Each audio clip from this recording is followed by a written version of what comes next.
Hello friends, welcome back to Raju Notes channel, your current affairs updates every week. This time we will do the current affairs from 22nd of January to 29th of January. If you are new to my channel, kindly subscribe to it and also share with people who would like this. In a very famous incident, what is known as a Blue Diamond Affair. This is an affair or an event which had happened in year 1989 when a Thailand janitor working at Saudi Princess Palace stole jewels worth about 20 million, and because of this the Saudi Arabia and Thailand had degraded their ties, and much of its diplomatic things were off. So finally this week both countries have patched up together, and almost after 30 years, and now they both have restored full diplomatic ties after that gem dispute. So in case if you hear about the Blue Diamond Affair, something to do with Saudi Arabia, you should know that it is between Saudi Arabia and Thailand. This week we had the Republic India's 73rd Republic Day happening, and also we saw a very grand march on the Rajpath in Delhi along with 75 aircrafts, making a perfect 75 figure on the air. It also called for various awards, especially in the Padma series of Padma Shri, Padma Bhushan, etc. And in this field we will just see as to who all were the people who were awarded.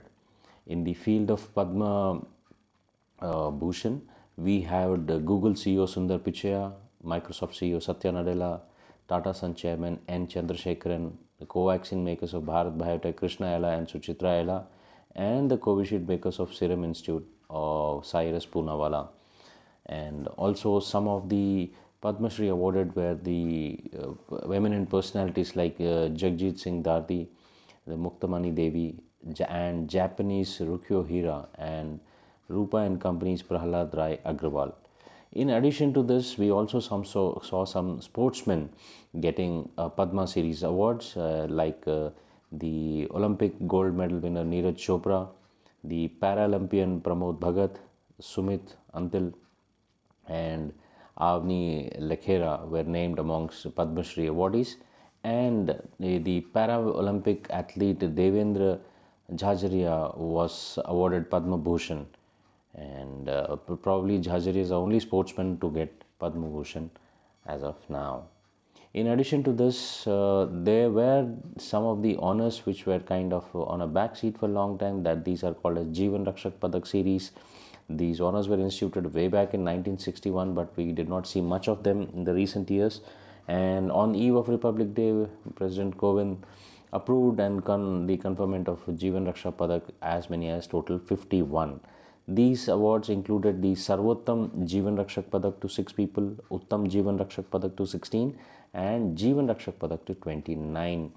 Out of this, 5 persons were rather given this award posthumously. So Jeevan Rakshak Padak series is what you should know, and total 51 were given this time. In addition to the Padma series, we know India's first Chief of Defence Staff, General Bipin Rawat, was awarded the Padma Vibhushan posthumously. We know that he died in that very ill-fated Indian Air Force helicopter crash in Tamil Nadu. And also Mr. Radheshyam Khemka and Kalyan Singh were also awarded Padma Vibhushan posthumously.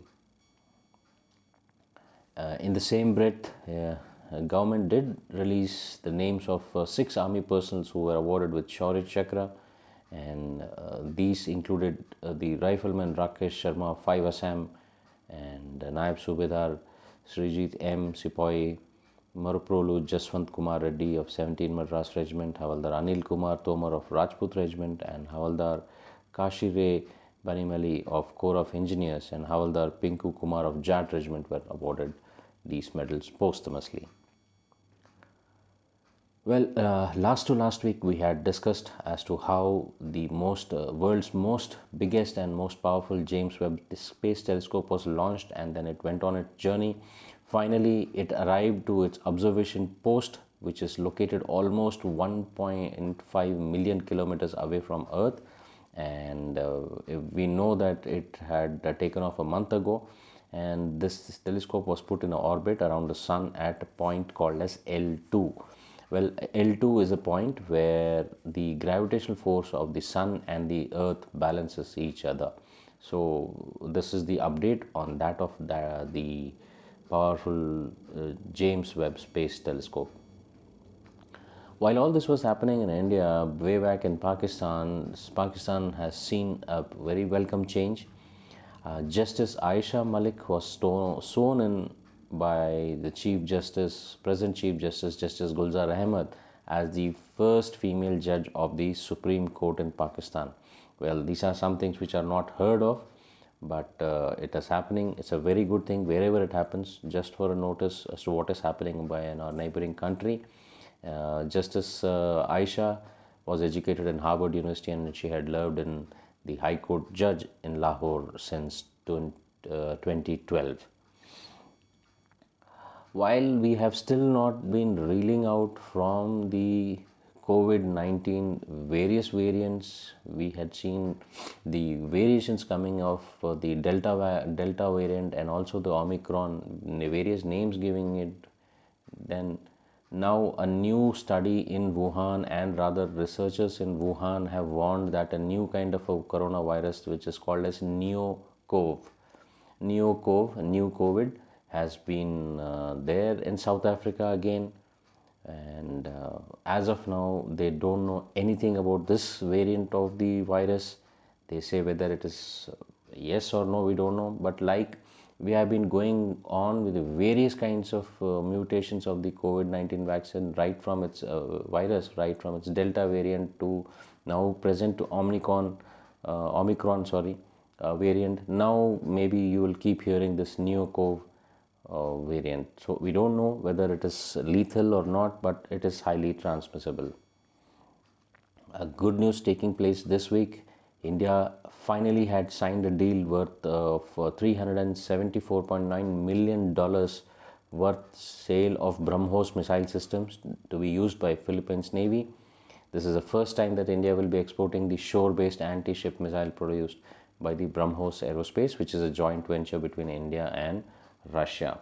So great step, small step, but certainly a great step in this direction. And India, from becoming world's largest importer of defense, is also slowly taking a baby steps towards the exporter of defense. Probably the wonder drug, the Drug Controller General of India, this Friday as back as yesterday, had permitted Bharat Biotech to conduct trials for its intranasal COVID-19 booster dose. We all know that everybody is taking a booster dose now, but now the dose is no longer needed to be injected into you. You can take it as an inhaler. And as per the reports in the media, the trial of first of its kind of this inhaler will be conducted at 9 different sites in India, and we know that over 1 crore precautionary or booster doses have been administered to eligible population so far. And in case if this trial becomes successful, and then I think anyone can administer this vaccine by himself, because it will be more of a nasal puff kind of a thing. And finally, before we wrap up today's edition, it is a much awaited Air India now has been completely taken on by the Tata Group, and now it has been I must say it has been taken as a private sector now. With Air India becoming a private sector, it is sure to give a very positive competition to the other players in the market, thereby leading good thing for the consumers now. And with the competitive prices happening, it will be a good thing for a common man.